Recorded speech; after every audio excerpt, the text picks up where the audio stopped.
The Ironman, just the name excites me. It is one of the most awe-inspiring events in sport. I fell in love with it the first time I attended one. It's a question of scale. Biggest is not necessarily best, they say, but it is when it comes to endurance sport. There's a special mystique about the marathon, for example, because of its length. But that's just the bit you do at the end of an Ironman. But what raises Ironman above other sports is the visceral nature of the contest against a fixed and unyielding foe. The contest against the race itself. You see humanity at its rawest, at its best, and at its worst. People vomit at the side of the road. They lose control of their basic functions. They collapse. They become delirious, desperate to reach the finish line, when sometimes that finish line is still miles away. It evokes such emotion and requires you to dig to deep depths physically and mentally. And then there is the euphoria and relief of making it to the end. Inspirational is the only word to describe it. This is an excerpt from the book we're going to talk about today, A Life Without Limits by Chrissie Wellington. Welcome to Performers, the podcast that takes you into the minds of the world's most extraordinary athletes, coaches, and performers. We're your hosts. I'm Dr. Greg Young, and you've just heard from Dr. Duncan Simpson. And as sports psychology experts, we'll guide you through the pages of their autobiographies, revealing the mindsets, strategies, and habits that propelled the world's best to the pinnacle of their fields. So Greg, we're going to start with something a little different today, and you don't know this is coming. So what do Zimbabwe, Norway, Thailand, Namibia, Israel, Japan, Egypt, Morocco, Hong Kong, Brazil, Denmark, Singapore, and Venezuela have in common? They are all places I've unsuccessfully ran for president. That's a great guess.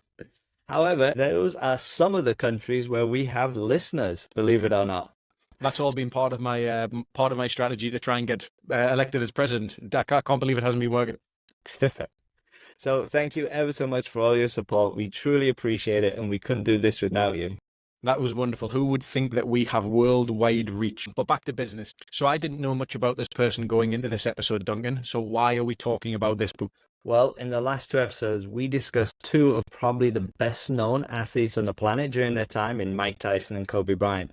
Today, it's about one of the best to ever compete in their sport, man or woman, and yet I'm sure many of the listeners like yourself haven't heard her name. So Ironman is still a relatively new sport, although it does grow significantly each year, but it's still what we'd call a minority sport. But without doubt, Greg, you cannot hear her story without being inspired, and this book is packed with lessons around high performance.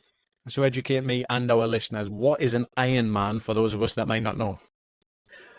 Well, an Ironman, or the Iron Distance, is a 2.4 mile or 3.9 kilometer swim. That's to start with. And then a 112 mile bike ride, or 180K.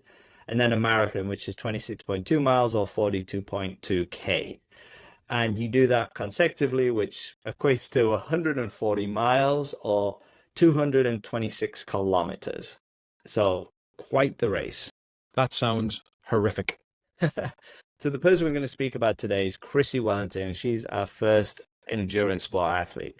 And obviously on Performance, we've talked about some of the best to ever compete in their respective sports, but Chrissie undoubtedly redefined the sport of triathlon, and it's specifically the Ironman distance. She retired in 2012 and she was undefeated over the Ironman distance. She won all 13 of her pro events that she ever competed in, which is simply wild. So she was undefeated over that event. When she retired, she held all three world and championship records related to this distance. Firstly, the overall world record. Secondly, the Ironman World Championship course record. And thirdly, the official world record for Ironman branded triathlon races over the full distance. So Ironman is actually a brand that reflects the distances.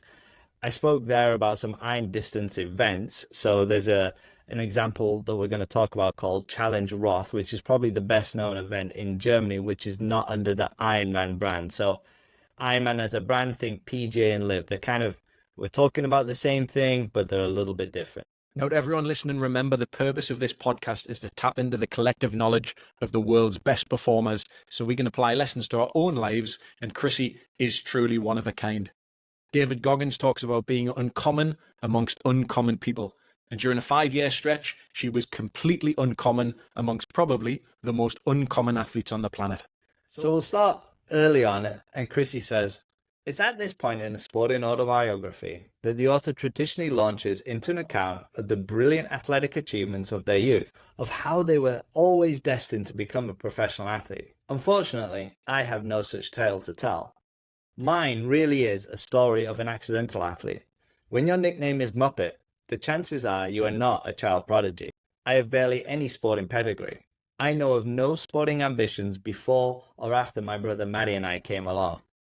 And she talks a little bit about her family here, Greg, and she says, we were never rich, but neither did we want for anything, especially in the way of love and support. Dad worked as a printer, and then when I was a young girl, he became a sales rep selling paper to the print trade. Mum used to work in the evenings at the US Air Force Base at Lake and Heath. It was a very stable upbringing that I enjoyed, and it was rich and varied. I knew only that there was a world full of so many wonderful things, and that I must embrace as many of them as possible. It didn't matter what the pursuit was, studies, art, sport, drama. I just had to be in the center of it. So Greg, it sounds like a really stable family unit, but absolutely no athletic pedigree. And I kind of contrast that with someone we talked about in episode 3, Drew Brees, and his whole family, his mom, his dad, his uncles, his grandparents were just these incredibly high caliber athletes. And then in episode 8, we featured Kobe Bryant, whose dad, Joe Jellybean Bryant, also played in the NBA. And then contrary to that, we talked about Mike Tyson, who definitely didn't have a family background when it comes to sport. I think this really just kind of shows that there is not one beaten or proven path, as it were, to getting into sport, and really the gatekeepers can be anyone. I think it suggests that there might be some facilitative benefits for having people around you. Those people are role models. Those people can provide access, but by no means is that the only way to do this. I was particularly driven at school. I was focused and disciplined. My capacity for hard work knew no bounds. Never was I happier than when I was playing sport. School was for achievement. Sport was for recreation. I never shied away from racing. I loved the competition. But it was the social side of things that really appealed. The chance to spend time with friends in a loosely structured setting. To compete without the same pressure I seemed to put myself under in the classroom. I learned to swim at the Thetford swimming pool at the age of 6. I earned my certificate for swimming a mile. Far more appealing was the social side of the activities at the swimming club.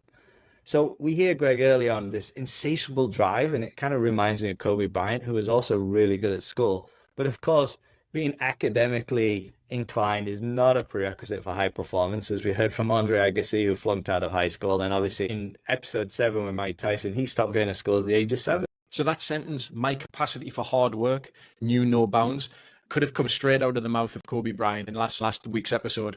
I think really what this demonstrates is that you might not necessarily have your passions aligned, so the desire to be really, really good in school and academically sound, but the social side of the sports that she's currently working through at the moment with swimming is a little bit more appealing. I think what we might see line up in the very, very near future is that desire and that passion and that drive from the academic side with the fun and enjoyment of the sporting world to push her on to new heights. Yeah, absolutely. And she goes on and she says, I enjoyed my time at school, but I derived a lot of that enjoyment from working hard and achieving good grades.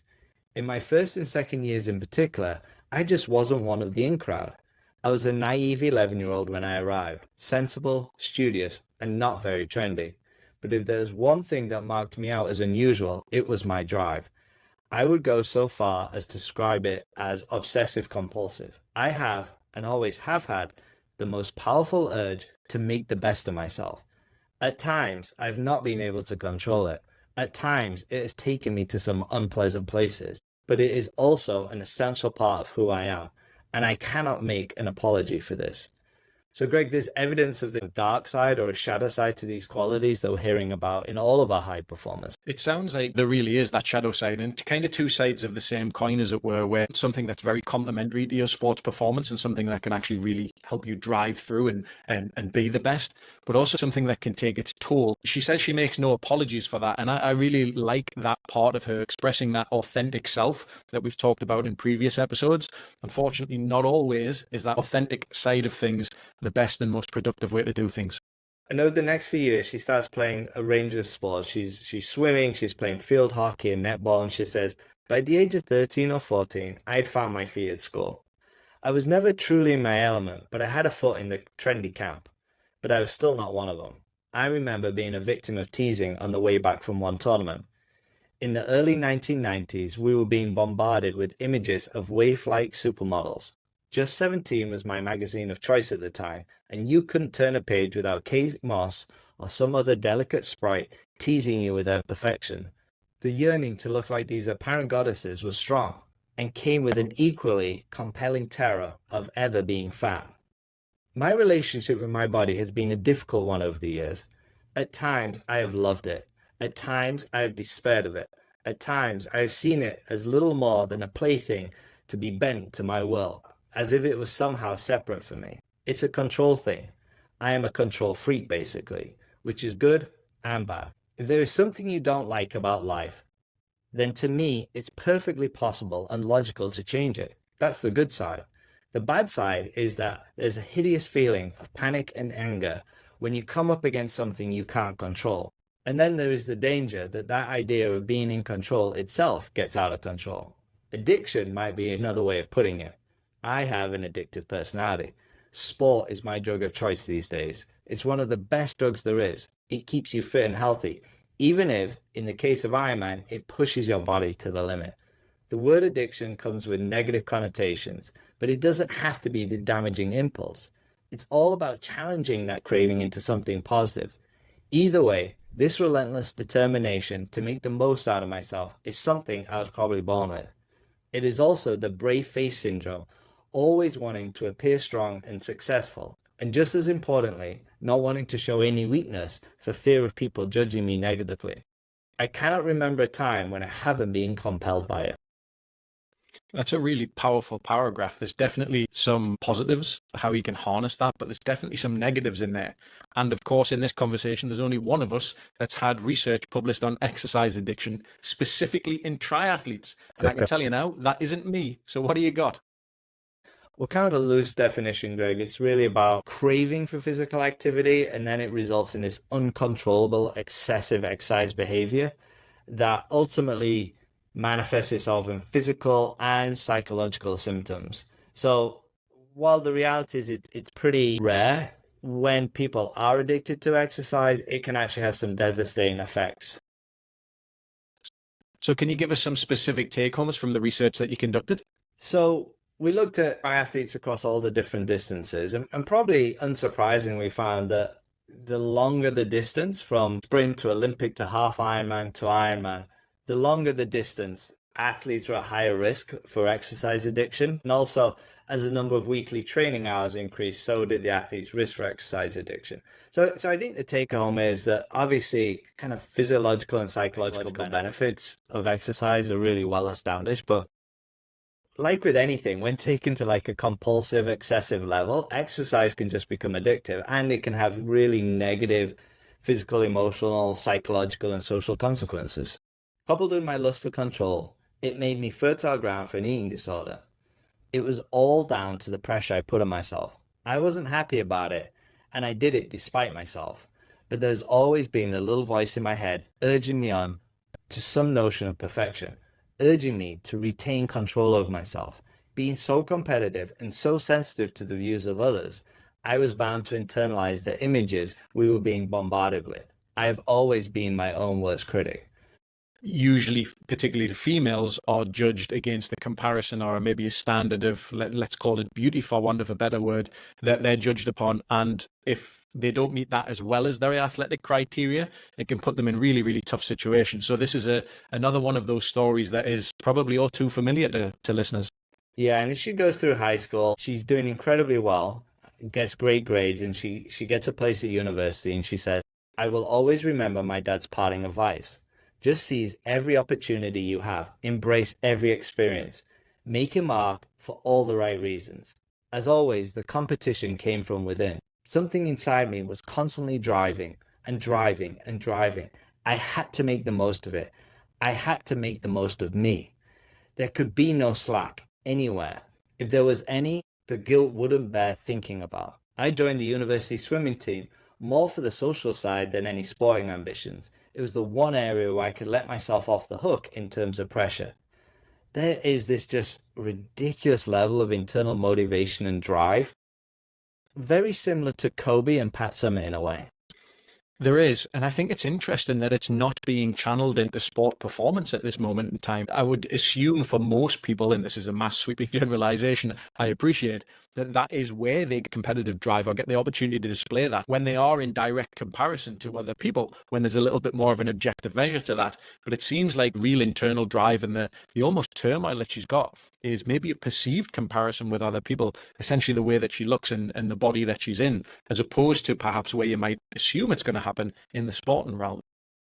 And she continues, she says, pressure is a necessary evil if you want to achieve great things. It brings with it great stress, but you deal with it. The redemption comes when you achieve things as a result. It can also look debilitating, though, on a day-to-day level, especially if its benefits are illusory. The trick is to understand which pressures are necessary and which ones are dangerous decoys, the ones that suck the life out of you for no reward. Greg, I really like this perspective and reframing she does, that pressures are necessarily evil if you want to achieve great things. I think we've talked in previous episodes about the importance of pressure and how it can be a reminder that you're actually doing things that you enjoy and things that are meaningful and important to you. As you say, reframing and using pressure as something that can be positive and impactful in your performance. That's something that every athlete's going to have to do if they want to succeed. And we'll hear a little more here about Chrissie's mindset. And she says, mentally, it is hard coping with the weight of expectation I put on myself. Mentally, it is hard trying to be the best the whole time. I don't know who I'm trying to prove myself to. There is something inside me, not a voice exactly, but a deep-seated compulsion that drives for perfection.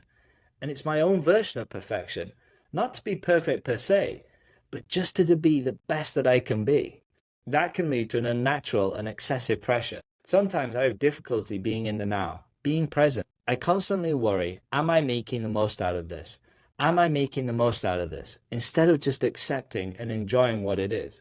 So Greg, it sounds to me like she's really striving for excellence over perfection, yet this mindset and this approach does seem to have that mental health cost potentially. There is a distinct lack of ease and contentment in her life. Well, it's interesting because usually we think of pressure as coming from external sources.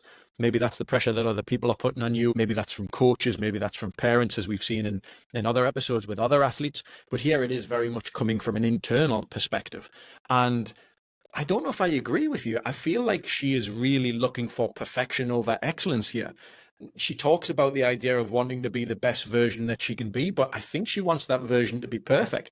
I've no idea if she has a clue what that perfection might actually look like. This feels like it's on a knife edge. If it's not directed in the right way, I think this is going to be something that would cause people to crash and burn. If it's directed and harnessed in the right way, this can just be continual fuel pushing someone forward. I'm not quite sure which one this is. I think it's important to note that she's still relatively young at this age. You know, she's going through high school, she's going through university. And of course, she's a high flyer. You know, her study of choice was law. And at the end of her college degree, she was offered a 2-year law training course, but she had some additional time in between. So she decided to go traveling. So she says, I set off in November 1998 to Kenya, and from there joined a 2-month truck expedition to South Africa. It was the start of a journey that changed the direction my life would take. These trips are often defining passages in a person's life, and mine was no different. I became a much more rounded person, including physically. It dawned on me that one of the reasons I had chosen law was just to be able to tell people that I was a solicitor. Now, to our listeners, Chrissie is English, so solicitor is a British term for really lawyer. It was a way of channeling my academic qualifications into a suitably respectable vocation. All that work I put into school and university would be vindicated by a high-flying job that labeled me as being somebody. Now I was perceiving the folly of such a reasoning. I need to address some of the flaws in my personality, I wrote in my diary. One of them is my tendency to always try and gain the approval and appreciation of others. I guess it's a reflection of my lack of self-confidence, needing constant reassurance. Strange, because I am sure that's not the perception most people actually have of me. So we've seen this with a few of our athletes, Greg, that need for reassurance. In particular, Andre Agassi in episode 1 with Gil Reyes. Gil said to him, we're in a fight and you can count on me until the last man is standing. It's interesting to me that she has this real desire to sort of fulfill societal expectations. So, we've heard a little bit about the body image issues, right? They're looking in, I think it was just 17 magazine, and seeing kind of what society was suggesting is the correct way to look, or the right way to look, or the best way to look. And here she talks about the idea of being a high flyer and wanting to really have sort of a socially acceptable, high status job. It's interesting because that she says that the pursuit of perfection comes from inside. It's internally driven, where maybe the evidence is a little bit to the contrary here. It sounds like a lot of that stuff's coming from the outside. I don't know what you think about that. Yeah, it definitely sounds like she's seeking some kind of external validation for her life choices, but I guess it's pretty normal. I guess a lot of us do. I don't think there's too many people that are just purely driven from within. You mentioned Gil Reyes there, and obviously that was a big turning point for Agassi when we heard that part of his story, and that he really had someone in his corner supporting him. So far, it doesn't seem like we've really mentioned anyone in Chrissie's life that plays a similar role. There hasn't been a kind of, other than the mention of family very, very early on, really any external others. Is there a piece of the picture that I'm missing here? No, she really is somewhat of a lone wolf. She's a very social person, but she goes off and does a lot of traveling by herself, but meets people along the way. But there isn't that kind of guiding person that we've seen in some of the other stories. So after her 2 years of travel, she returns to the UK, and she's now quote unquote eating healthy because she's turned into a vegetarian, and she's running a lot. And she said, I continued with my newfound enthusiasm for fitness and started running with a vengeance. I was obsessive about it. In my crappy old running shoes and secondhand running clothes, pounding through the fog in Victoria Park at 6 in the morning. Needless to say, the weight continued to fall off me. It was an unhealthy lifestyle, but I couldn't stop. Working relentlessly is an addiction. Anorexia is an addiction. It started off in the usual way, with the question of body image. But when you're so driven and compulsive, it turns into competition within yourself. So Greg, what's interesting, she has really great self-awareness, but obviously when this book is written, it's about 11 years on from this moment. And denial is often a key component of addiction. And I wonder if she had this same level of self-awareness at that time. Pure speculation. I think you're right. Reflection is unfortunately wasted on things long after the event. That level of self-awareness probably isn't there to really reflect critically on things. On Christmas Day in 2001, I went out for a run. Training on Christmas Day is a landmark for any athlete. Considering I wasn't even an athlete to any serious degree at this point, I had to accept that running was now another addiction to add to my list. I have trained every Christmas Day since then, but when I pounded the streets in 2001 on so holy a day, I did so with a particular goal in mind. I had entered the 2002 London Marathon. Then, when I moved to London that winter, I threw myself into the most unstructured yet obsessive training regime. I simply ran, once or twice a day, up and down the Thames, rain or shine. Running was now my primary addiction. The London Marathon had replaced academia as the big goal in my life. I ran every day, and it was always for a certain amount of time, never a certain distance. One Sunday, I ran for 4 hours, which I would never do now. It was quite likely that I'd actually ran more than a marathon without realizing it. I just ran and ran. I had no clue about eating or drinking on my runs, so I didn't. So Greg, throughout the book, she talks about her lack of scientific or having an informed approach to her training.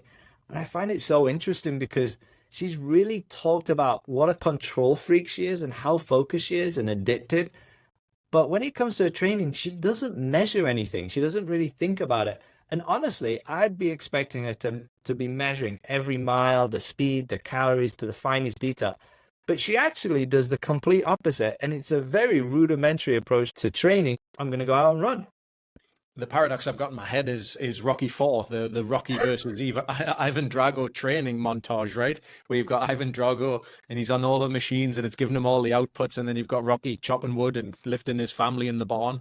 I'm really surprised here because she's academic by her own admissions. So it feels like she'd get really granular with this and, what are the latest and greatest? And maybe this is a little bit contrary to some of the other stories that we've heard in terms of trying to really maximize training and figuring out, okay, what do I need to be doing in any moment? We know Pat Summitt did this in terms of, going to the library and getting a hold of basically the coaching manual for basketball. And we know that Kobe Bryant was pretty meticulous, I think is maybe an understatement when it comes to reviewing video and making sure that he was working on the right things. Our last episode, we had a conversation about learning and how do we apply that and then transfer that.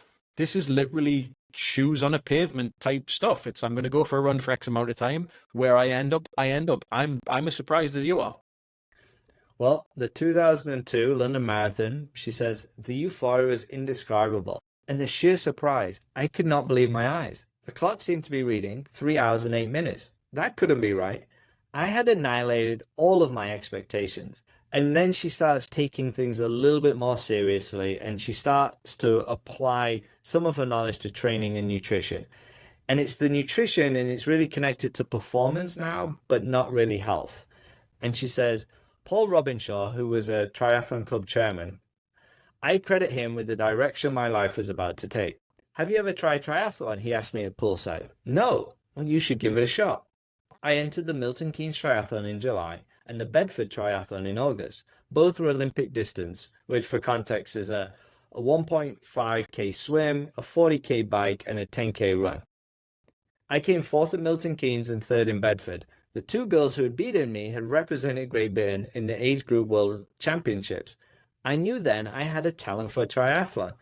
So it's as if she's now tapping into unknown potential, and every time she competes at the next stage, she excels in it.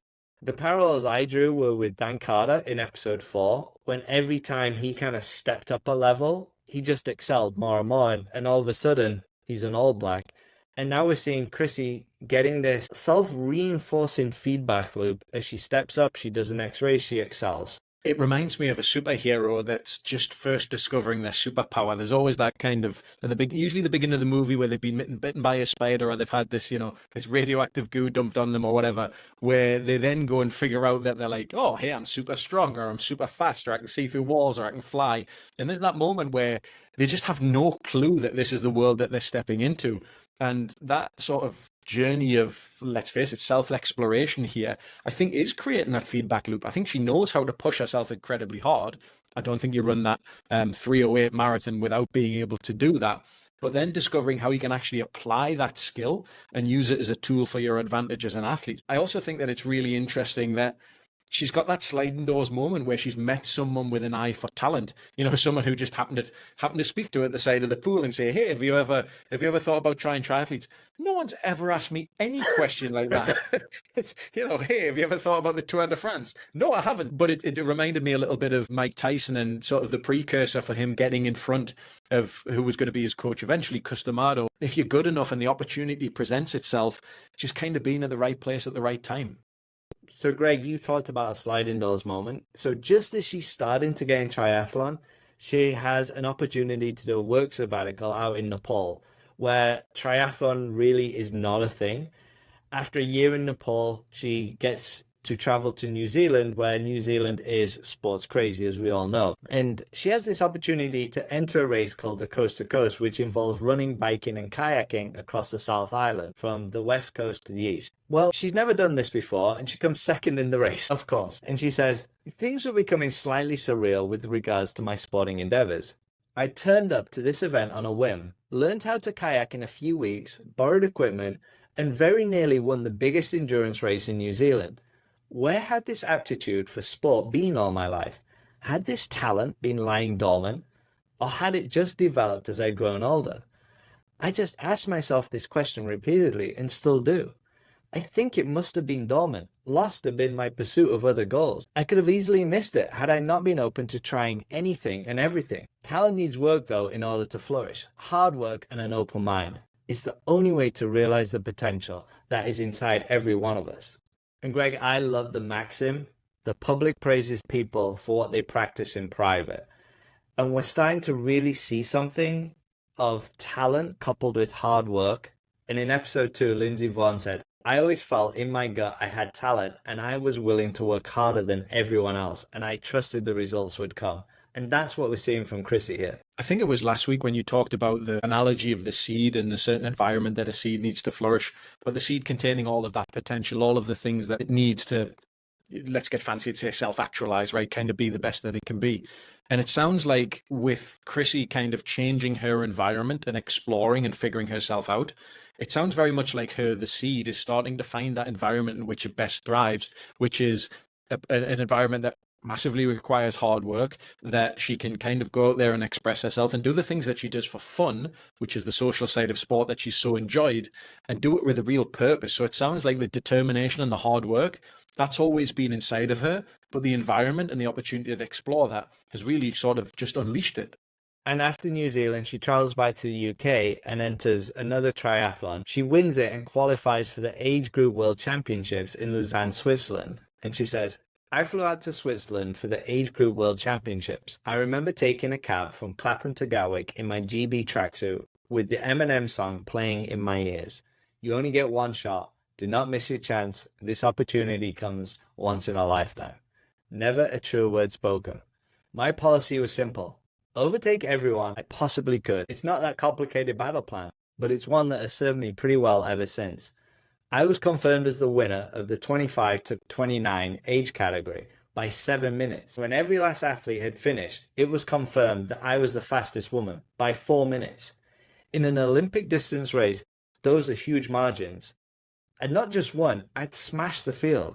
So at this point, Greg, she's had very little what we'd call elite or really focused triathlon training, except for a 10-week plan that someone gave her prior to going into the World Championships.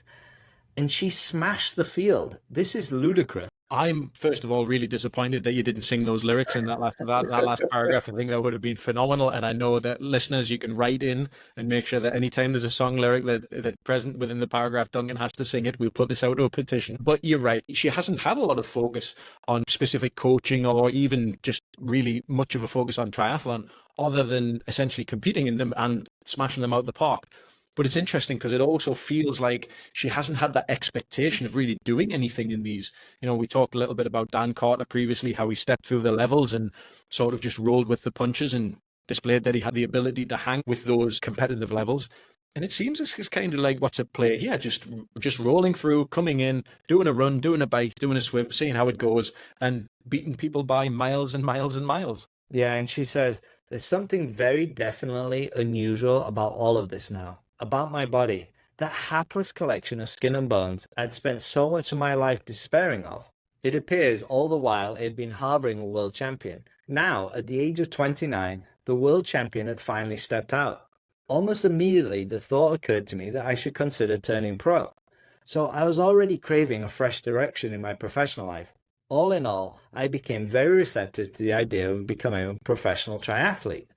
So this image of her body and all of a sudden outsteps a world champion, for me, this image creates in my mind like a butterfly and this metamorphosis. It's like her talent has laid dormant for so long in the cocoon, and then all of a sudden, this beautiful thing emerges. It's amazing that she can have that sentence, I think I'll just be a professional athlete. Like, it's not something that you have to work on from day dot. There's people in their respective sports that have gone crazy trying to be the best that they can possibly be. And it almost feels, obviously, massive amounts of hard work, but it almost feels that this just kind of like falls at our doorsteps here. Like, I'll just be a professional triathlete, one of the best in the world.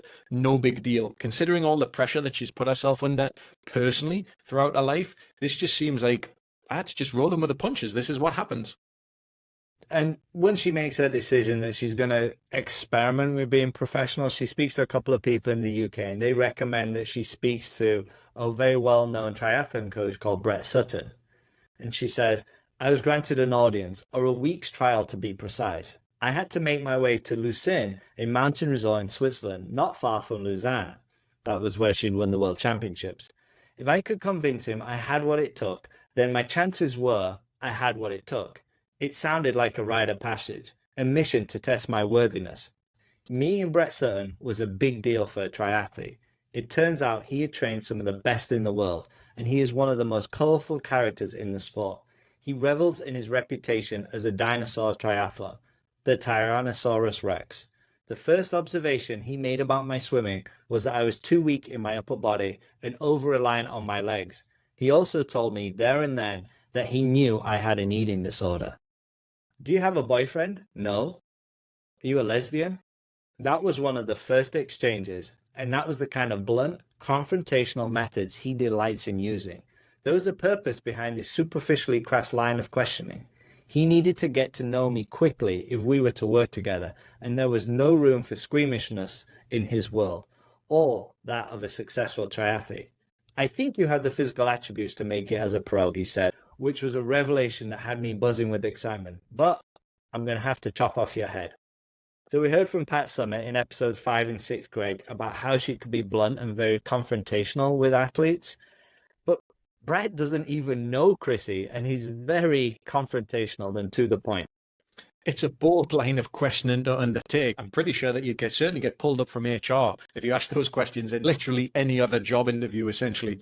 The thing that really jumped out to me is if I could convince him I had what it took, then the chances were I had what it took. It sounded like a rite of passage, a mission to test my worthiness. I don't know why I'm on movie vibes right now, but I'm continuing to get that like image of someone climbing to the top of a mountain and like knocking on a big old sort of Tibetan monastery and going in and trying to get an audience with, like the head monk, chief monk.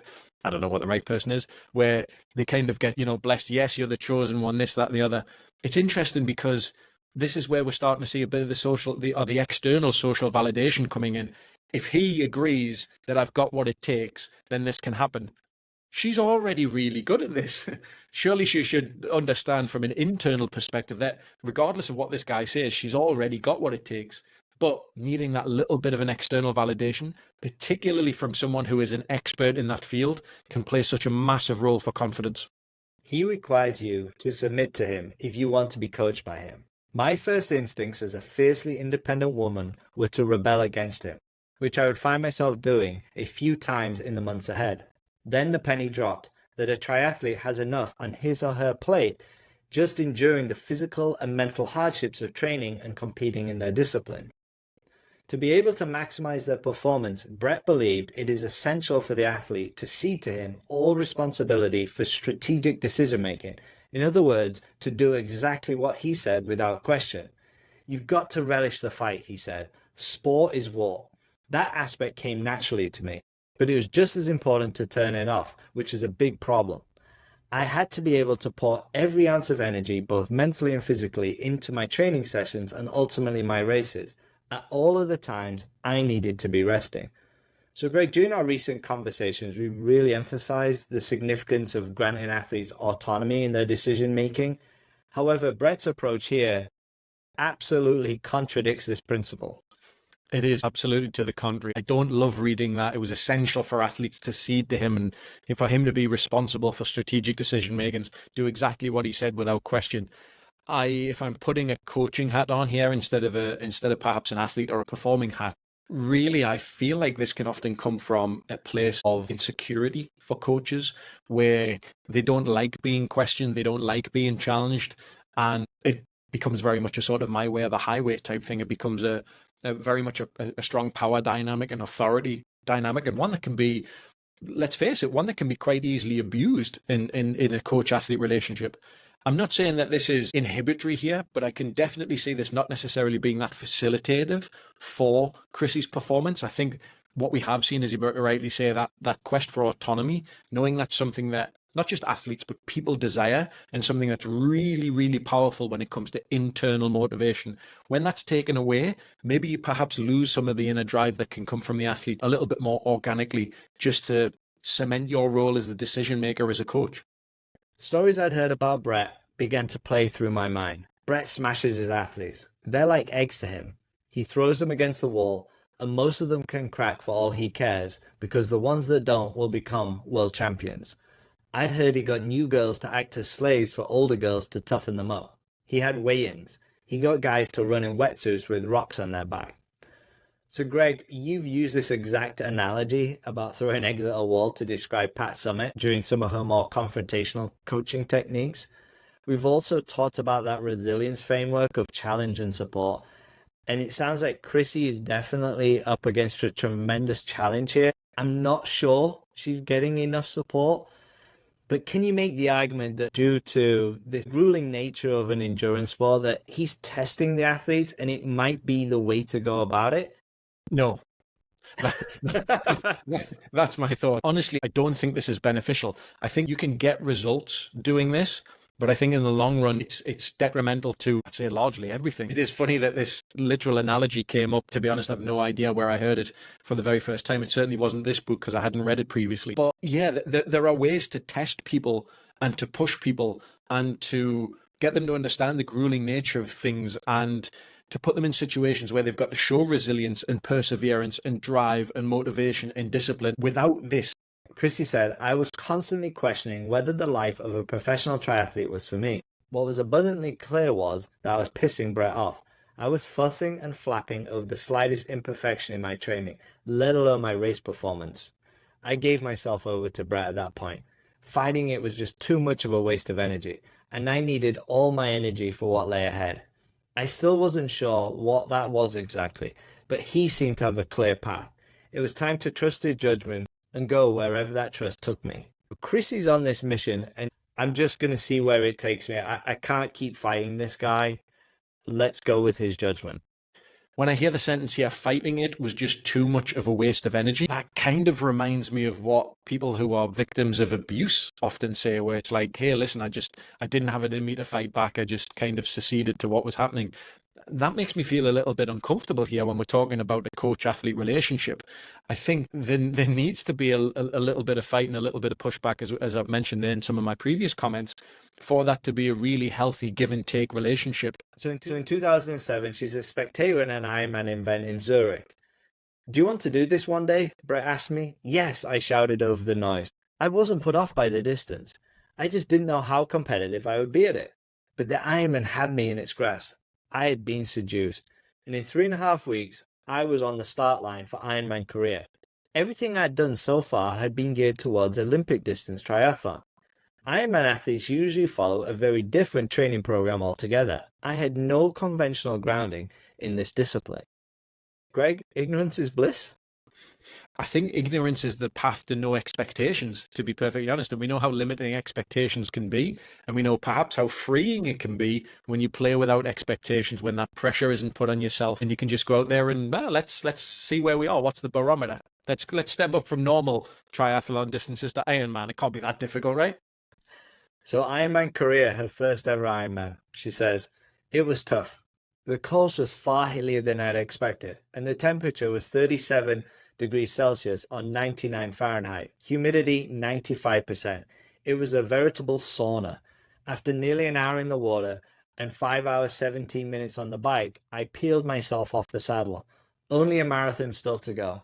Forget the sauna, the run was conducted in what felt like an oven. The starting gun had fired at 7 a.m, but now it was nearly afternoon. The heat radiated off the asphalt as it would off a frying pan. There was no shade anywhere, no trees, no nothing. It was hellish, a war of attrition. People were dropping like flies, staggering around like drunkards, trying so desperately to finish a race that had miles still to run. Cruel though it may be to say it, there was also something strangely encouraging about the sight of athletes, some of them pros, falling by the wayside. They were really struggling, and I wasn't. Sure, it hurt. My feet were like a war zone when I finished, and you don't want to know about the chafing. But I never doubted that I would finish, and finish strongly. I crossed the line in 9 hours and 54 minutes, and I'd won. I couldn't believe it. The prize was a cool $20,000 and a place, if I wanted it, at the World Championships in Kona, Hawaii, the daddy of all Ironman races. It was 6 weeks away in October.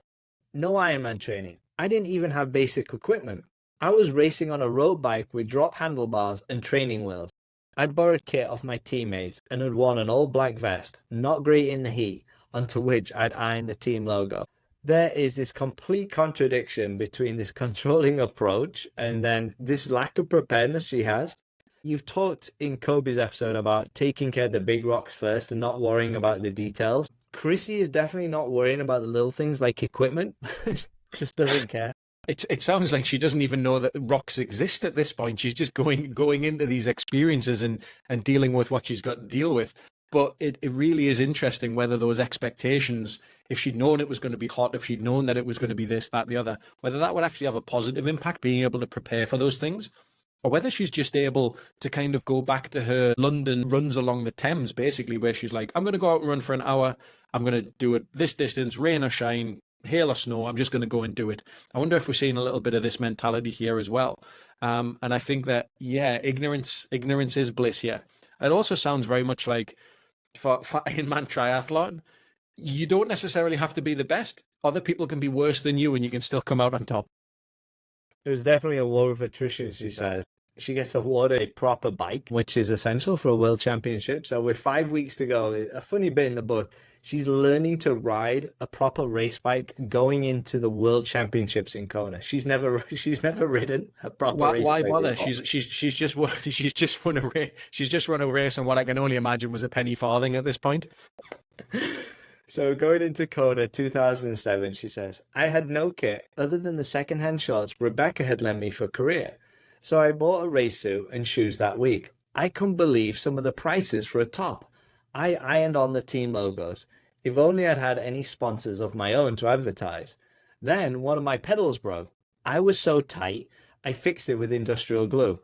Come the day itself, I do believe I had a major advantage in my anonymity and my ignorance. So many people know everything there is to know about the race, the terrain, the conditions, and the competitors, but I knew nothing, and no one knew me. I didn't think. I just raced. World championships or not, I just didn't feel nervous. I hadn't the same respect or fear for the race everyone else had. I was simply very excited.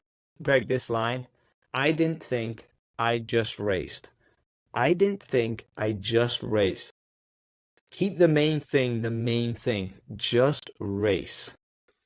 The amount of time over the years that I've spent with athletes of all ages and stages, just trying to get them to just play, just race, just go out there and execute. And for her to be able to do this pretty much without any sort of training, without any experience of doing these things, I would say that that is a superpower. You know, it's going to be a massive physical slog going into these situations. And if you can embrace that, hey, just go out there and race and that ignorance and anonymity, I love that. It's not what professional athletes often strive for, but this feels like a huge advantage for her going into this race. And a few paragraphs are actually about the race itself. And she says, as we entered transition one, I was about 6 minutes off the leaders, which is quite a lot at that stage. For the first 25 miles of the bike, my legs felt lethargic. The frustration built as it looked as if I wasn't going to be able to do myself justice. But I plugged away, overtook a few people, and started to feel a lot better. Transition 2 went smoothly enough, and soon I was pounding the streets of Kona. Not that anyone was taking me too seriously at this stage. I think there was still very much a feeling that I was some silly rookie who had gone off too fast and would fade on the run. On the commentary, they seemed to be more interested in the fact that I wasn't wearing a hat or visor. All I had were $20 sunglasses that I'd bought in a gas station in New Zealand 2 years earlier. With 5 miles or so till the end, it dawned on me that it was mine to lose. Brett had always said that the race doesn't start until this point. You can be feeling great and suddenly it hits you, the proverbial wall. His words rang in my head. I didn't think my body was going to break down, but I couldn't let myself believe I was going to win either. If I let my concentration drop, my body might be next. And there it was in front of me, the finishing tape, the first inkling that things were going to be very different from now on. I had won. Chrissie Wellington, world champion. People have often asked how it felt. It's the hardest question to answer, and I still can't properly. Surreal is the adjective that I use most often, but there are other words that hint towards how I was feeling without truly getting there. Words like elated, confused, satisfied, delirious, and proud. The coming together of all that you've trained for, at that moment you've secured the world's biggest prize, is a rush of euphoria, much discussed by other champions, but it doesn't make it any less powerful when it happens to you, and no less difficult to capture in words. I was no longer Miss Anonymous. Oh Lord, I thought, my life is never going to be the same again. I turned pro in mid-February as a wannabe Olympic triathlete, and here I was in mid-October, the champion of the world in Ironman. I had a check for $110,000 in my back pocket. I just registered the 8th fastest time ever recorded on the course by a woman, and my marathon split was 2 hours 59 minutes and 58 seconds, which was the second fastest ever. Greg, I think this is our first performer who's gone from relative or complete anonymity to world champion in the space of 9 hours. That's got to be strange. For everyone else we've studied, their careers kind of built over time, and maybe they've had that process of thinking about one day I'm going to be Wimbledon champion, one day I'm going to win an Olympic medal. But for her, it's really come out of nowhere. It doesn't feel like there's stages that you have to hit. If you're good enough, you're good enough. You don't need to, kind of pay your dues, as it were. Here, it just sounds like, yeah, we're going to throw you in at the deep end, no pun intended. And if you can hang, you can hang. And if you happen to be unbelievably successful, that's just the way that this works. It seems like that could be a really, really freeing thing. And it makes me wonder how much we potentially hamper people by making them go through all of the other stages within other sports. This feels quite refreshing. Of all the body parts we train for this unforgiving pursuit of ours, none is more important than the head. Remaining positive really is one of the most precious faculties for an athlete. That and having the ability to stay focused and disciplined. Develop a mind bank of positive images and thoughts. Family, friends, previous successes, favorite places, a big plate of chips. You need to build it up as you would any collection. But soon you will have a range of thoughts to flick through when next your body and soul are screaming out for relief. There's a lot of repetitive activity in an athlete's life, particularly in Ironman, and you need to learn to handle it. The best way to improve your capacity to endure boredom is to endure boredom. Spend time training on your own and challenge your mind to stay focused.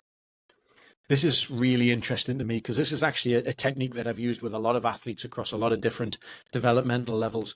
This idea of building that collection of positive experiences. So I like to call this the highlight reel.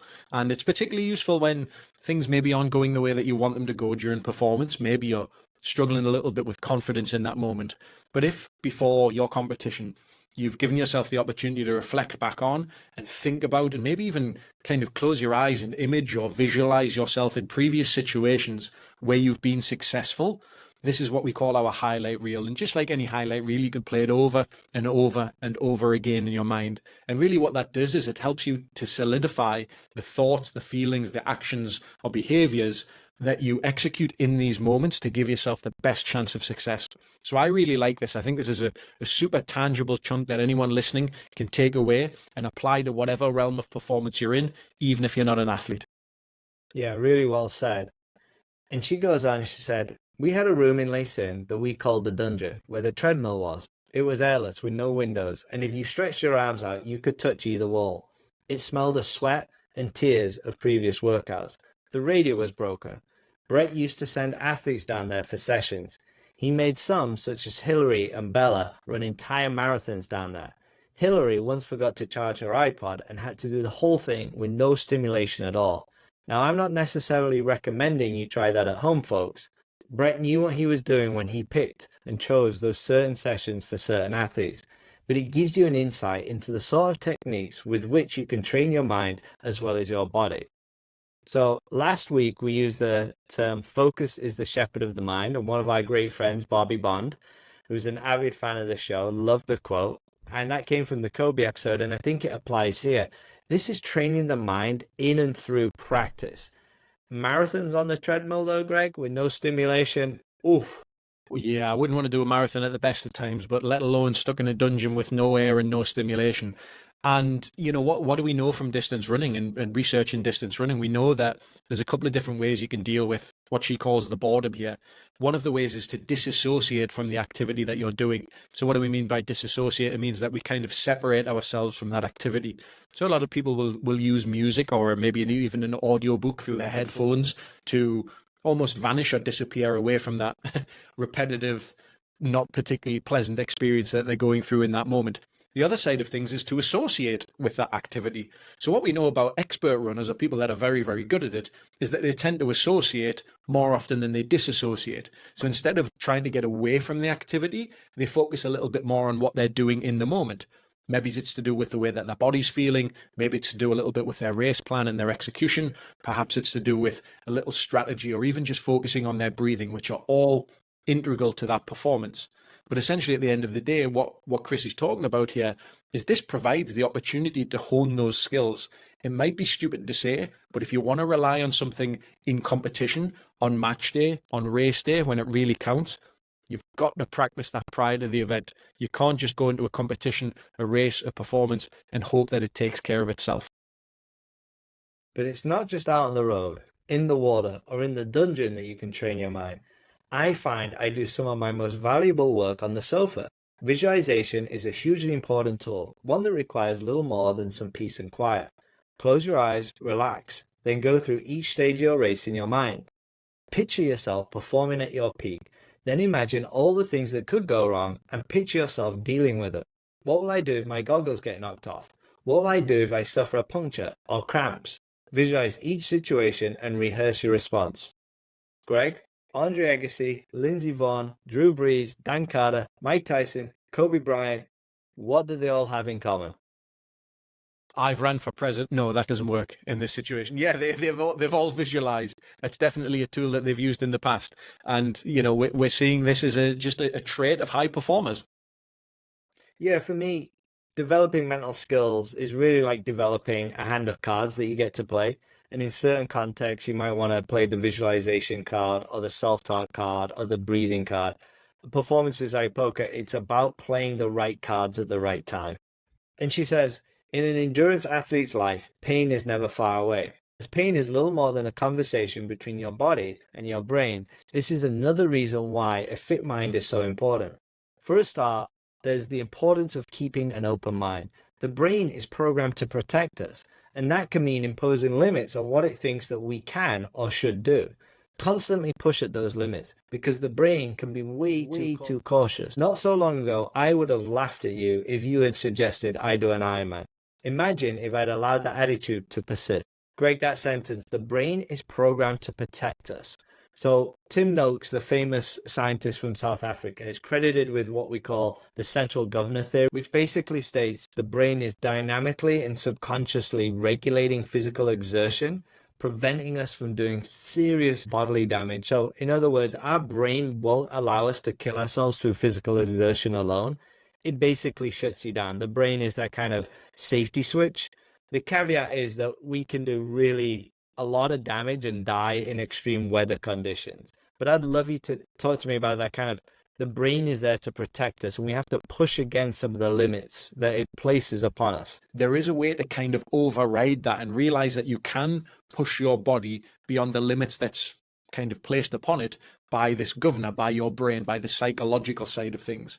Now, obviously, as you rightly said, this can cause you to put yourself into some dangerous situations, but it can also free you up to put yourself into some situations where you might be able to thrive and where you might be able to excel. It's up to the individual to be able to navigate that terrain very, very well in order to get the best out of it. Yeah, I think this entire notion of being able to push yourself is incredibly interesting.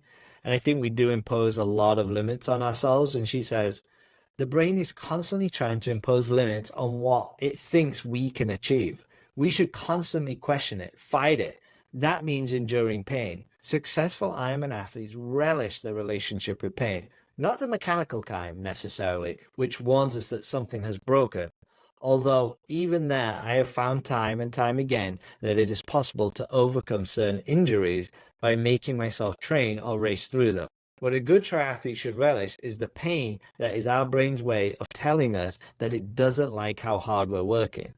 So Chrissie's mindset here around that idea of pain is so similar to Kobe Bryant in episode 8, where he talked about kind of if the injury wasn't going to get any worse, that he's going to play through injuries. Is there anything else you want to add to this?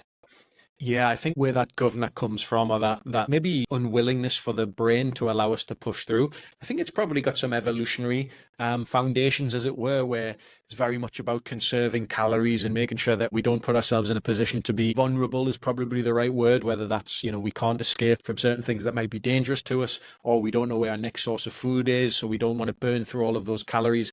And she continues, this is not gratuitous masochism. There's a real process of refinement going on. You are not just working your muscles and lungs, you are working your brain to learn to accept each new level of exertion as something that can be endured safely.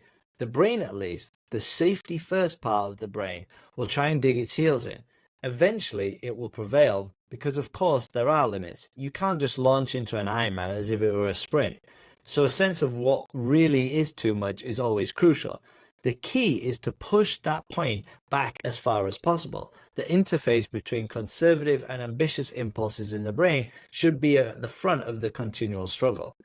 And remembering the pain of previous sessions or races we have successfully endured gives us the confidence to go through it again. The evidence to present to the brain that we are capable of handling it. That way, the next time we hit kilometer 30 of the marathon and want to stop, we know that A, we have been there before, and B, discomfort can be overcome.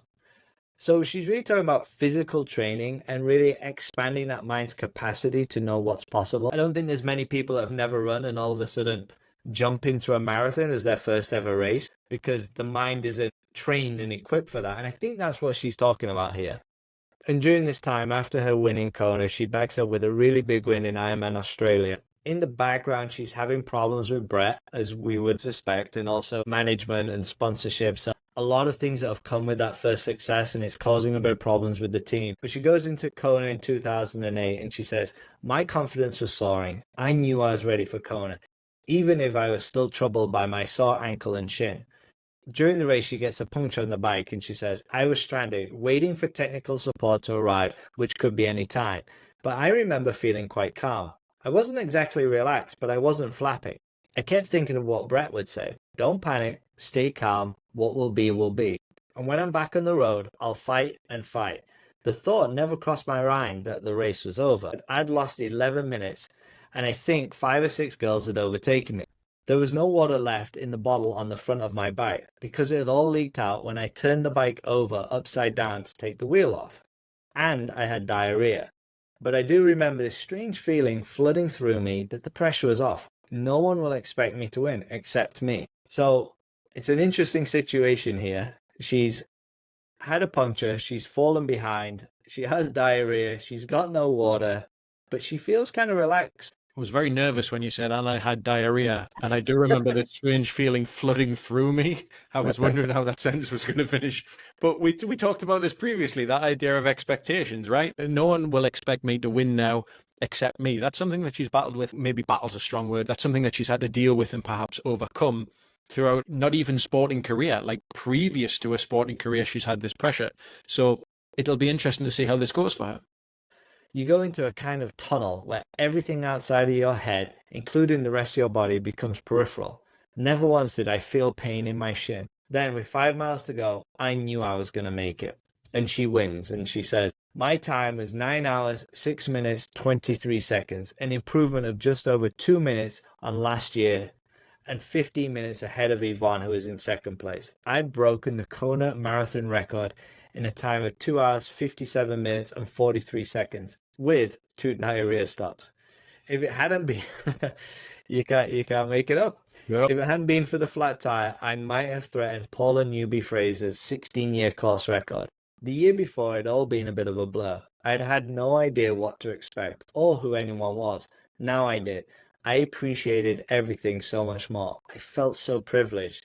And I was so happy with the way I'd performed. I'd overcome a flat tire and dealt with the pressure of being a champion. You talked about all the visualization that you went through of, hey, what if this happens? What if that happens? What sometimes I can refer to as the oh shit moments where the emotions really, really spike. And I guess no pun intended with the diarrhea, she literally had a no shit moment. So usually in experiences like this, it's not going to be too catastrophic. It's usually going to be something like your goggles came off, or there's a flat tire on your bike, or an issue with the chain, or you run out of water, or maybe some physiological things that upset stomach or something like that. And being able to kind of have a plan for when those things do appear, that makes them a little bit easier to bear in those moments. Yes, they're going to continue to be unpleasant, but if you can picture these things that are going to happen, having that plan makes you be able to deal with them a hell of a lot easier than if you don't have a plan and you're just going into these moments blindly and hoping they'll work out. So Chrissie now is a 2-time world champion, and the day after she wins in 2008, she wakes up to an email from Brett, who basically says she's off the team due to a conflict of interest responses. There's a lot of subtext to this relationship. But at the end of it, she starts to now seek out some new coaches and moves to Boulder, Colorado, and also coaches herself a little bit. And in 2009, she races Challenge Roth, which is known as a really fast course. And she wins in 8 hours and 31 minutes, 59 seconds, which is a new world record. So she's back-to-back world champion. She sets the new world record. And that year is a stellar year, so she's no longer being coached by Brett. But she goes into Kona 2009, and she said, I was now feeling as if Ironman was somehow my special race. Nothing could come between me and the Ironman. But what if it ever did? How was I going to cope? It didn't bear thinking about. I savored the week's build-up. Kona is a circus, but I was happy to expose myself to it now.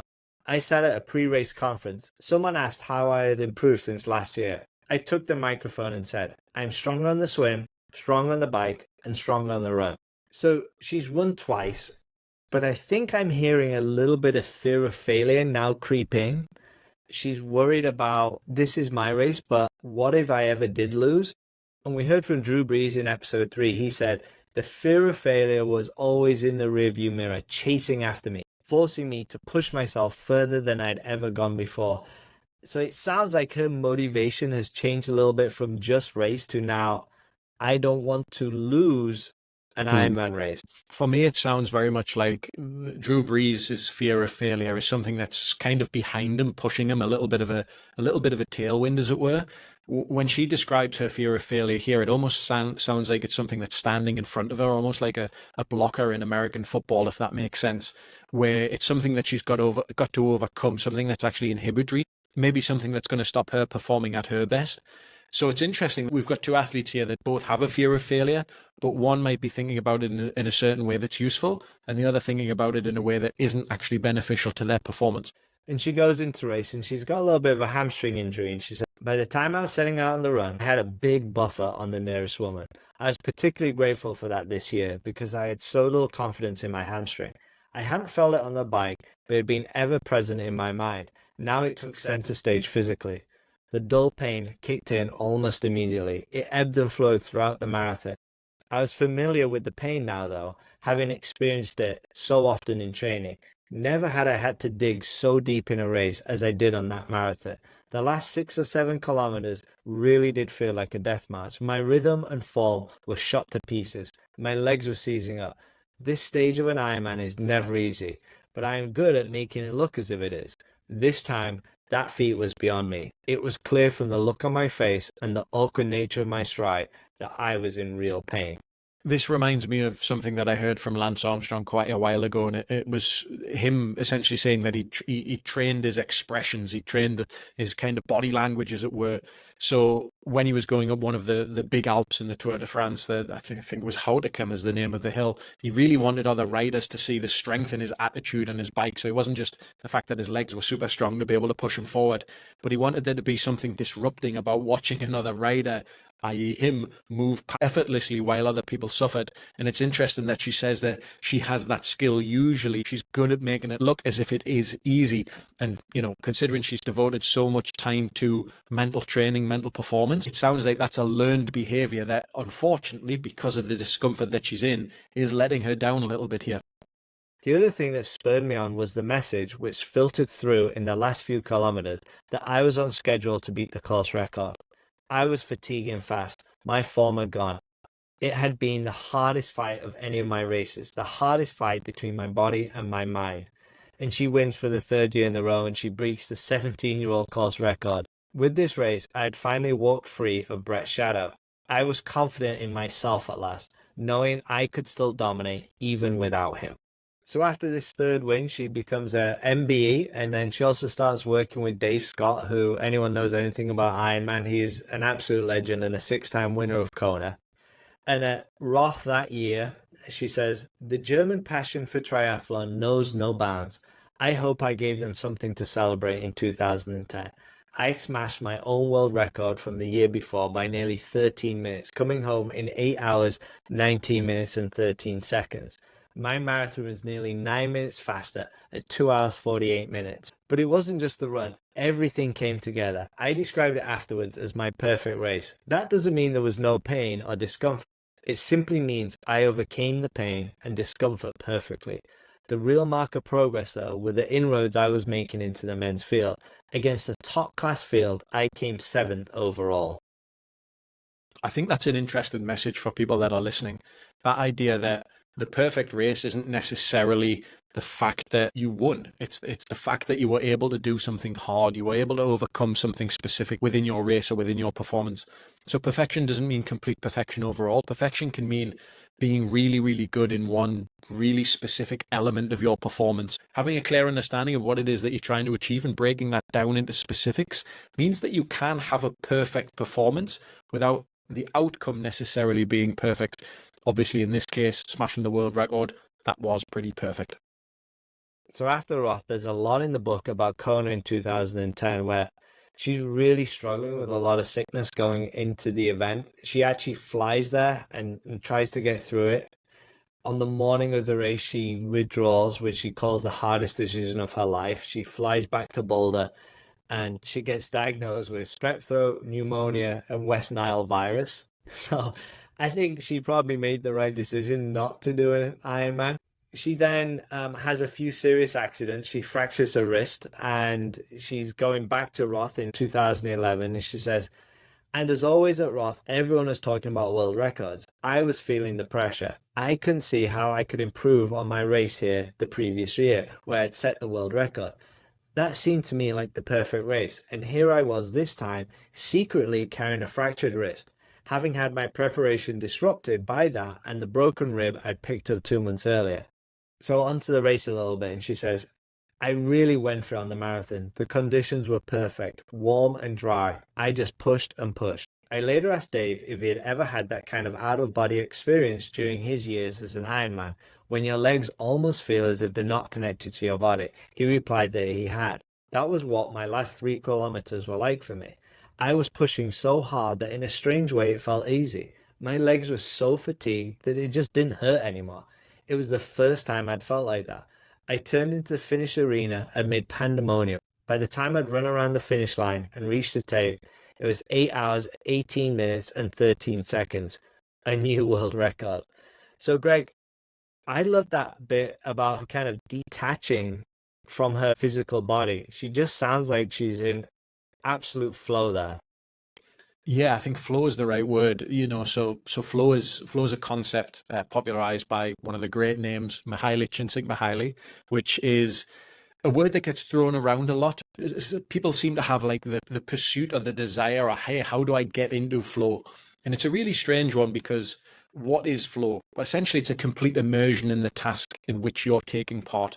Some people in this world would refer to it as maybe a runner's high, where you're so engrossed in what it is that you're doing that you lose track of time, that you kind of disassociate a little bit from your body, that you're not fully aware of anything going on around you. You're so focused on the task in front of you and just doing the thing that you're doing. And well, does it help performance? Yes, is the answer. Her marathon split was 2 hours, 44 minutes, and 35 seconds for those at home. That is 6 minutes, 17 seconds per mile for 26.2 miles at the end of an Ironman. That's absolute insanity. And to put that in context, she was the second fastest marathon that day, and she was 5th overall out of all competitors. Absolutely unbelievable. She's 3 short months away from Kona, and because she couldn't race in 2010, she's desperate not to be ill, not to get injured. But of course, she has another serious bite fall. And she says, I was x-rayed extensively. Nothing was broken. Are you sure? I asked the doctor. The pain was so intense, far worse than injuries I'd suffered earlier in the year, both of which had been fractured, but the results were clear. I wept with relief. I knew that I was going to be racing in Kona, come what may. How would I do it? I had no idea. I was in quite a mess. The abrasion, or road rash, as us cyclists call it, were really nasty. It wasn't just a graze, they'd said in hospital. The top layer of skin had been taken off. It was the equivalent to a 2nd or 3rd degree burn. I was meant to fly to Kona on Wednesday after the crash, but my leg was pussy and swollen. She had an infection as well. And I couldn't move my elbow properly, so I couldn't carry anything. But the road rash was the least of my worries. The skin pain I could handle. It smarts like crazy when sweat or piss dribbles into the wounds, but it is a superficial pain. Far worse had been the night sweats and fever of my infection and the bruising to my hip and my elbow. So she's in quite a state here, Greg. And piss is not a typo. Yes, Ironman triathletes go to the toilet while on their bicycle, and she has some severe open wounds. Just picture that. Sounds wonderful. Getting a new appreciation for the sport here. So with 1 week to go during training, this is the kind of state that Chrissie's in. Toward the end, my pectoral muscle was hurting badly, and it continued to deteriorate over the course of the day. I went for a ride that afternoon. It felt as if someone was stabbing me with a needle just above the left breast and into my underarm. Deep breathing was excruciating. The next day, I was on a treadmill, which was fine as long as I didn't breathe too deeply. Then I went for a swim. I managed 1 kilometer, by which time I was crying into my goggles. The pain was unbearable. Every breath hurt. I couldn't move my arm properly. I was in agony. That was about my last swim before the race, which is now only 4 days away. I spent the next 6 hours in hospital undergoing x-rays, CT scans and tests. There'd been some significant damage to my pec and intercostal muscles. I was not allowed to swim before the race. Not that I would have been able to, even if I wanted. The final few days were hard and beset by doubt. The road rash wasn't healing. Would I be able to win? That was the question I was reluctant to confront. If I could just get through the swim and come out of it not doubled up in pain, then I reckoned I could contend. But there were so many unknowns. Given my condition, how much more painful were they going to be? I just hoped that my mind would stay strong enough to cope. Because if it didn't, it would be time to confront my biggest fear of all, the fear of losing an Ironman. Suffice to say, I was the least confident I'd ever been going into the race. So Greg, she paints a pretty vivid picture here about the physical state she's in. But she's just saying, if I can just get through it, maybe my mind, I think, can carry me through this. It sounds pretty grim. If I'm going to the bookies here, I'm definitely putting any money on her to do anything great in this race here.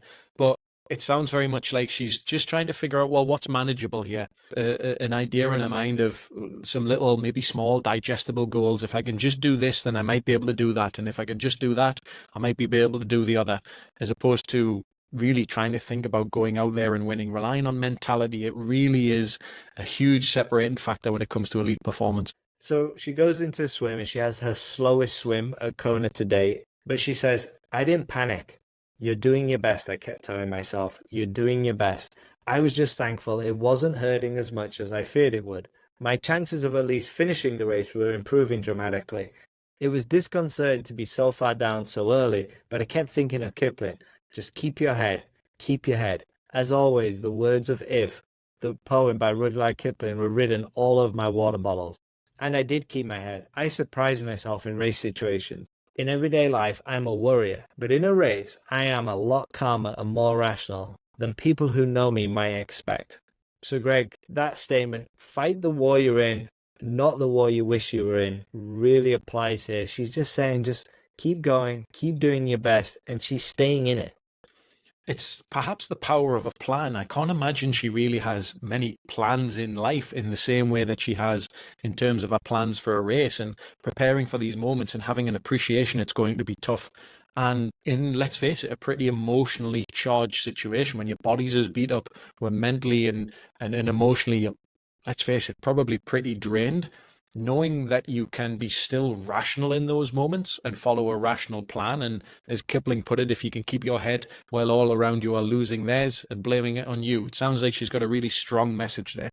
I flew through transition and out onto the marathon. Right then, I felt that winning was a genuine possibility. Julie was nearly 22 minutes ahead of me. I saw my family at mile 3 and gave them a smile, but inside the pain was unbearable. There were several points in those first 10 miles when I thought I wasn't going to make it. Do I quit? Do I quit? I had a demon on one shoulder and an angel on the other. Quit, quit, quit. And the other one said, no, it'll pass, it'll pass. On my wristband, I had my motto, never ever give up and smile. There wasn't too much of the latter this time, but neither was there any of the former. I had those two voices arguing across my head, the angel and the demon, and the angel's voice was stronger. Pain on the marathon is nothing new. So this concept, Greg, we've talked about it before, but really that inner critic versus inner cheerleader. I think for many people, they struggle with the inner critic, and you've got to learn how to really champion that inner cheerleader of yours. I think you have to own that inner cheerleader, perhaps. And I know you've used this in the past, but for those people that are struggling with that internal monologue, with that self-talk that we've talked about in previous episodes, it's not so much about listening to yourself, it's about starting to talk to yourself. And when you hear quit, quit, quit, she kind of taps back into that, no, it'll pass, it'll pass. And she's got that motto, never, ever give up and smile. It sort of reminds me of that Winston Churchill quote, if you're going through hell, keep going. And being able to kind of come out of these challenging experiences, which she's had, certainly not unscathed, but certainly on the other side. You can't latch onto the pain. Somehow you must switch off that part of your brain and go into autopilot. I'm good at that. It's one of the keys to success. You are going to hurt like hell, I said to myself, but this is just the start. It ended up being the fastest first half of the marathon I'd ever produced at Kona. 1 hour, 22 minutes, which is 6 minutes, 19 seconds per mile. So she's in unbearable pain and sets the fastest half marathon she's ever run at Kona. Of course, she was also 22 minutes down from the leader, which is crazy. So she eventually takes the lead and she says, I was fading badly for the last mile or so, where the highway rises above the descent. It was not so much physical energy, although my legs were seizing up again. It was the mental energy that I'd expended earlier in the run just to keep myself on the course. She wins, which is absolutely unbelievable. I was emotionally spent, virtually delirious. What have you done? I kept asking myself. I'd overcome more than I ever could have imagined. Here, I defied what even I thought was possible. I didn't know where fourth win put me on all-time Mr. Triathlete, and I didn't care. I cared about the manner of the victory. I defied all the odds. It was worth 1,000 Ironman wins. People had questioned whether I would have the composure to win at Kona if things didn't go according to plan, whether I had the strength of spirit to fight if I ever found myself miles behind rather than miles out in front. I also wondered the same thing. With this win, I hope I showed them. And yes, I also proved something to myself. So Greg, I love the maxim, excellence is the capacity to take pain. I'll say it again. Excellence is the capacity to take pain. And I don't mean pain in terms of a literal sense, but pain in terms of struggle and uncertainty, challenges, setbacks. And to be a high performer in any domain, you have to have that capacity to endure pain. And we've seen this over and over again in the performance we've discussed so far. And Chrissie has overcome just an unbelievable amount of pain here, both physical and mental. I don't think you could say anything more about literally the physical pain that she's going through in this, but also the psychological toil, uncertainty, setbacks, all of those things that you've talked about. And it's very interesting because those performers that do this very, very well tend to view setbacks, obstacles, challenges, pain, for want of a better word, as opportunities or challenges to be overcome, as opposed to threats to performance. So it's interesting there where she was talking about that, do I have what it takes to be able to come from behind, from miles behind, and beat someone instead of just being out in front and kind of closing a race out that way? And that's a really subtle but very, very important point. If you're able to see these challenges, these setbacks, obstacles, this pain as a challenge to be overcome as opposed to a threat to you, that can be a really freeing thought, a really freeing perspective, as opposed to what she's talked about previously, a limiting thought or a limiting perspective. And to give it a little context where she is after the race, she says, for the first time in my life, they put me on an intravenous drip after the race because I was so dehydrated. The medics were insistent and took me away to the medical tent where I spent half an hour. They bandaged my wounds and weighed me. I was 128 pounds now, 8 pounds lighter than I had been that morning. My pee looked like beetroot juice. I thought it was blood, but they assured me it was severe dehydration. And she goes on and she says, it was the proudest moment of my career, the culmination of this unlikeliest of journeys I'd taken over the previous 5 years. I wanted that iron wall, to be forced to take myself to the very brink and give everything I have to the sport I love. Rinny, Julie, Caroline, and the girls had forced me to dig to unexplored depths, and for that, I owe them so much. There just sounds like this immense psychological satisfaction of coming through something that she terms the iron wall. The thing that really jumped out to me here was when she mentioned the iron wall is a quote from Baron Pierre de Coubertin, and he's known as essentially the godfather of the father of the modern Olympic Games. And it's the Olympic creed. And he says, the important thing in life is not the triumph, but the fight. The essential thing is not to have won, but to have fought well. And I think even, if she hadn't won, despite the actual victory itself, the satisfaction of fighting well, to have fought well, I think that's where the satisfaction comes from. And I think she echoes that in this statement here. But the other, more visceral war I'd fought up against was the simple desire to give up. What a fight I'd waged with that. Physically, I'd probably been able to give 80%, but mentally, I gave every last model of a full 100%. I wasn't fully fit for this race, yet I'd survived on something other than physical aptitude. This was no technical masterclass. This was blood and grit, a war of attrition. My mind could have given up on me at so many stages, and I would not let it. For that reason alone, this win, this most cathartic regaining of my crown, will stand as the ultimate accolade of my career. So Greg, be at your best mentally when your best is needed.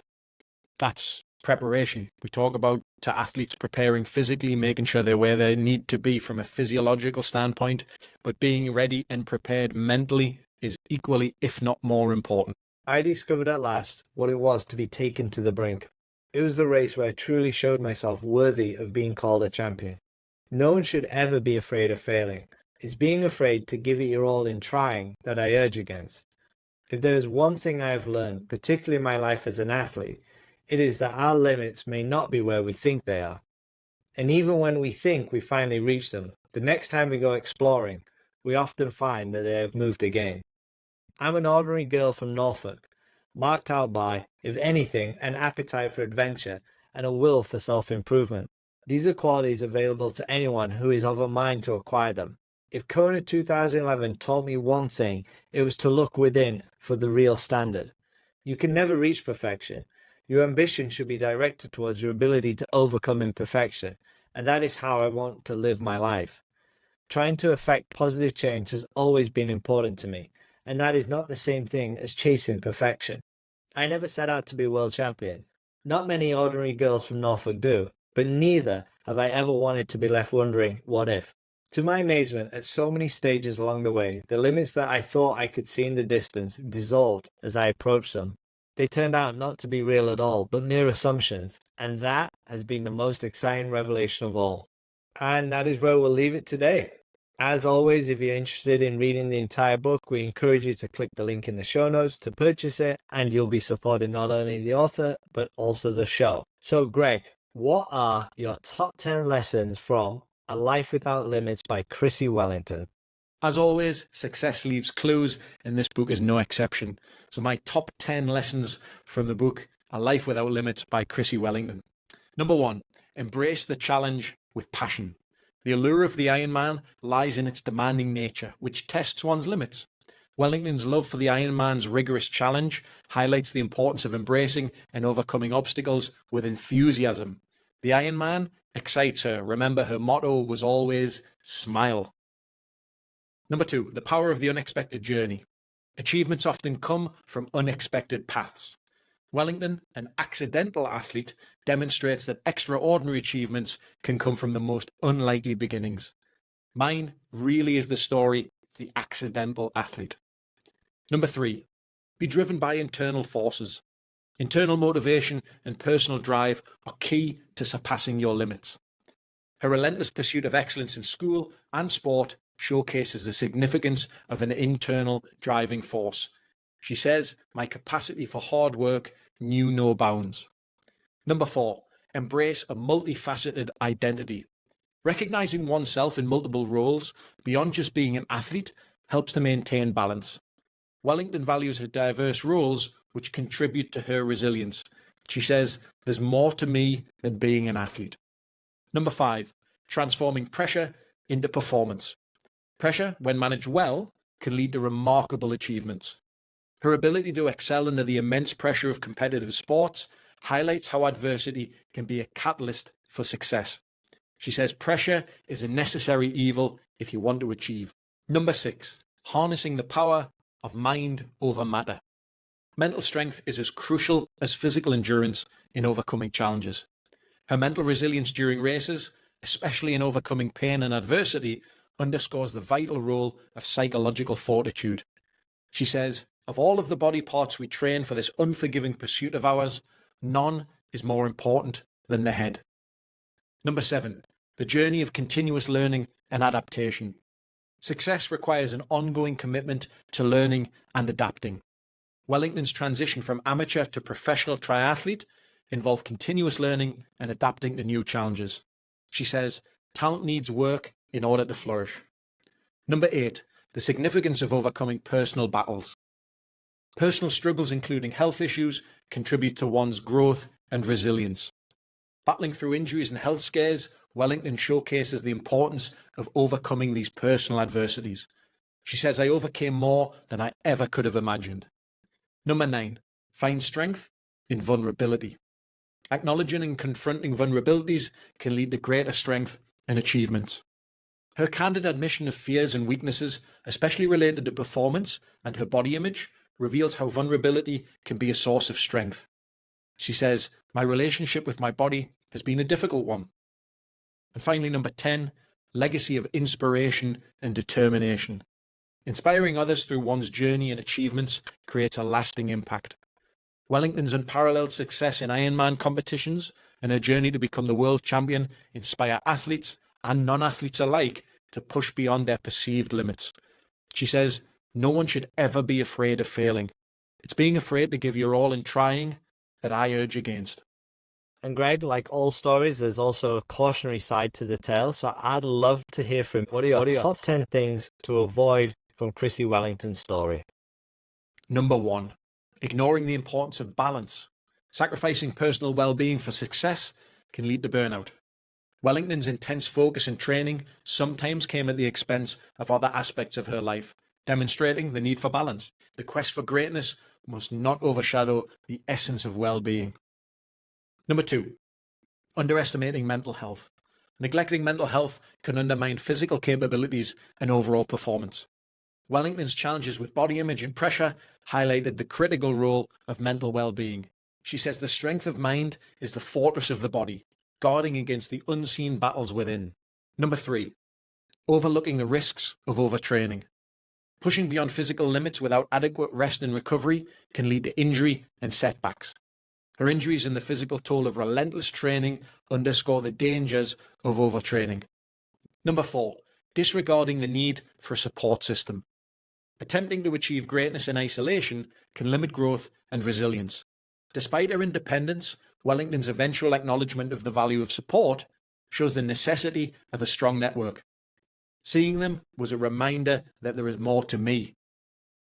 Number 5, resisting adaptability and flexibility. Being rigid in goals and methods can prevent learning from failures and adapting to change. Her journey reveals how adaptability was crucial in overcoming expected challenges. She says, the brain, at least the safety first part of the brain, will try and dig its heels in. Number 6, neglecting diverse interests outside of one's disciplines. Focusing solely on one area can lead to a lack of personal development and burnout. Wellington's varying interests, including advocacy and charity work, illustrate the importance of having pursuits outside of one's primary focus. She says, I never set out to be a world champion. Not many ordinary girls from Norfolk do. But neither have I ever wanted to be left wondering, what if? Number 7, failing to listen to your body. Ignoring signs of fatigue and injury can cause long-term harm. Wellington's decision to push through pain highlights the risks of not heeding the body's warnings. She says the abrasions, or road rash as we cyclists call it, were really nasty. Far worse had been the night sweats and the fever of my infection, and the bruising to the hip and elbow. Number 8, succumbing to the external pressures without critical reflection. Allowing external expectations to dictate one's path can lead to unfulfilling outcomes. The pressure of maintaining an unbeaten record sometimes clouded her judgment. She says no one should ever be afraid of failing. Number 9, allowing perfectionism to hinder progress. Striving for an unattainable standard of perfection can impede growth and satisfaction. Wellington's battles with perfectionism occasionally detracted from her achievements. She said, either way, this relentless determination to make the most of myself is something I was probably born with.